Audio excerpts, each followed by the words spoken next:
talk to you about how you can go about choosing your color theme. And I want to say a couple of words at the beginning about why it's important to consciously choose a color theme at the very outset. So choosing a color scheme or a color theme at the very beginning will help you to progress through your painting efficiently, quickly, and without too much stress, because you will know in advance exactly the colors that you're going to be working with. Now you can obviously change them as you go depending on the painting, but starting out from that point of sort of understanding your color scheme will really help your process a lot. Another thing that I'm going to encourage you to do is to try to work with a limited palette. So essentially that means just using 5, 6 or 10 colors and no more. The reason why I sort of encourage people to use a limited palette is, number one, it cuts out an awful lot of guesswork. Just like I mentioned, having your colors defined means that you don't have to worry too much about how to choose colors. If you've got a limited number of colors to choose from, then you're not going to be overwhelmed by, the whole spectrum of colors within the color wheel.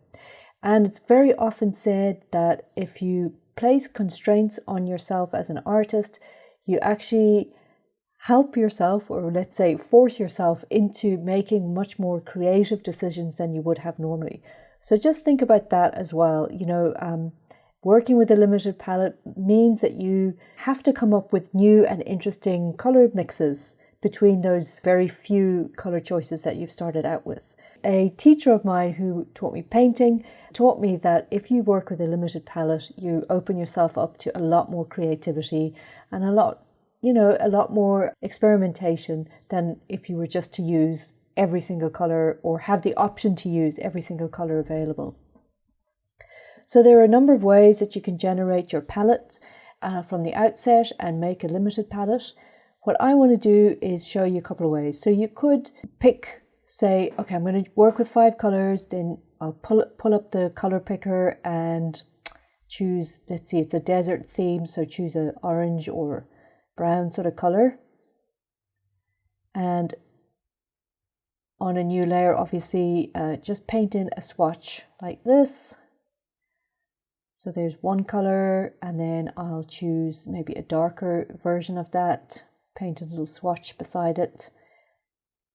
And then I'm going to want a much darker tone for my darkest dark. So go like that, paint that in. And then possibly, a lighter version, obviously, for the highlights. But the problem with this method is that it's random. You're picking these colors and you're hoping that they're going to work together. There's a much better way to do it if you're not used to working with color or to choosing a color theme. And that is to choose colors from an existing image that is already like harmonious and balanced throughout in terms of its color. So that could be any image that you find in your reference folder of desert or desert scenes.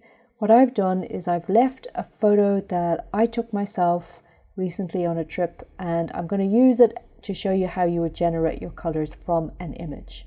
If you look in your resource folder, you'll find this photograph. Okay, and it's obviously very saturated, but what I'm going to do is bring it into Photoshop and make some adjustments to it. And I thought this would also be a good opportunity to show you how to do this.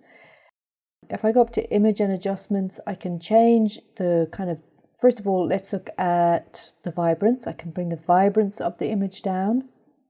Not too much, obviously, but that's enough. It's looking, a little bit more muted now, which is good. Then you could look at the hue and saturation sliders and bring the saturation down so it's not so overly bright and poppy. You can use the lightness or darkness slider. You could change the hue up here, but I tend to not do it like that. What a better way to do it is maybe go into your color balance sliders and just nudge the sliders here towards an overall tone or an overall hue that you want to have. I want this to be a lot more deserty. The problem with this photo for me, well, it's not a problem, but there's a lot of green in it. So I want to show you how you could get rid of a color that's in a reference image. There's a very easy way to do it. Go to Select,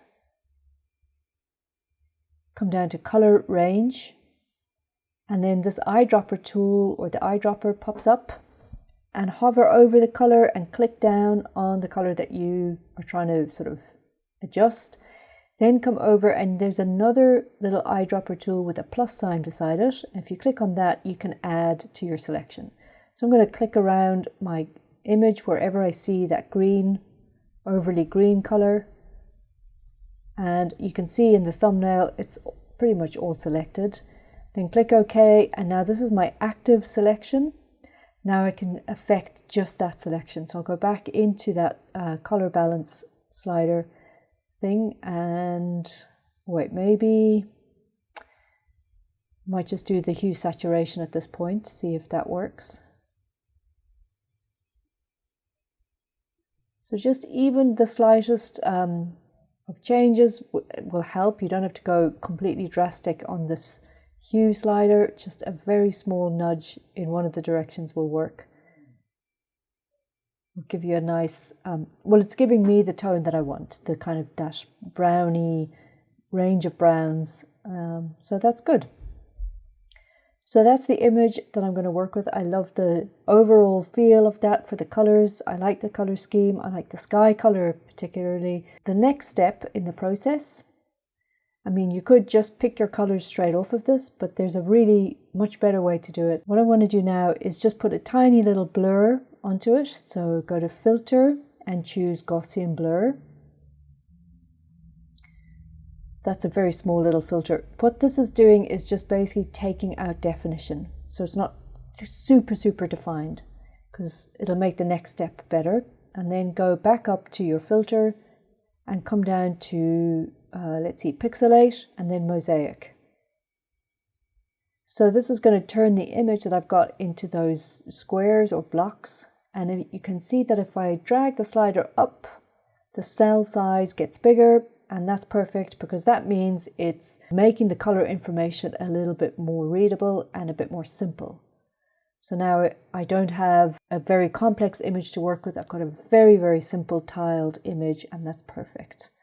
That's essentially my swatches. I mean, this whole photo is essentially now my color, my limited color palette. But I want to be able to pick from this while I'm painting. So I'm just going to drag that window out and have it floating, maybe minimize it or scale it down a little bit. And then I'm going to drag out my canvas as well. So the two windows are going to be floating within my Photoshop workspace. So just put that over to one side and just come up here, grab my canvas and pull it over. So this is going to allow me to, if I just create a new layer, I'll show you very quickly. This is going to allow me to, in brush mode, paint on my canvas, my actual painting, but then hitting Option or Alt on my keyboard means I can just pop over here, select a color without going into that itself, and that'll become my active color on my painting. So I hope that makes sense. It might seem like there's a lot of steps involved, and you might think, wow, you know, that's a pretty complex when it comes to you just want to pick 5 or 6 colors. But I think it is worth going through those steps, because working with an image that has a really nice color scheme already established, you know that it's working, you know that the colors are really nice together. That just really helps you to start your painting journey. And then making sure that you can read that image in terms of very simple pixelated colors will help you with your choices. So if you've got any questions, let me know.